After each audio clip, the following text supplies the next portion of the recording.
NPC spokesperson Zhang Yeshui made his debut on Sunday after being elected at a preparatory meeting.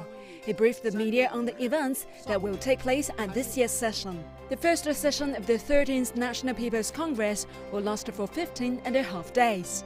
That includes deliberating on the government work report, deliberating on the draft amendment to the Constitution, and the draft supervision law, and electing and appointing officials.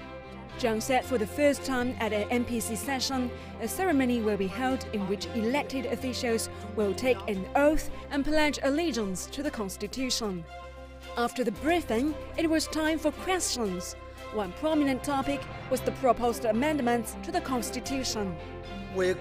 For the Constitution to better play its critical role, appropriate changes need to be made so that the innovative achievement that the party and the people have made in terms of theories, practices, and institution building will be incorporated into the Constitution.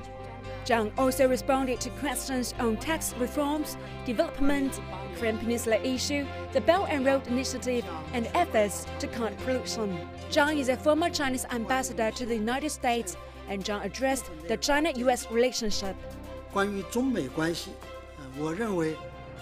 I truly believe there are far more common interests between us than differences, and cooperation is the only right option for both countries. Let me first talk about the economic and trade relations between China and the US. Such trade and economic relations are mutually beneficial by nature. For such a big relationship, it's natural that there are some frictions. China doesn't want a trade war with the US, but if the US takes actions to hurt China's interests, China will take necessary measures. On the increase in China's defense budget, Zhang said growth in spending has been in line with China's economic growth and defense needs.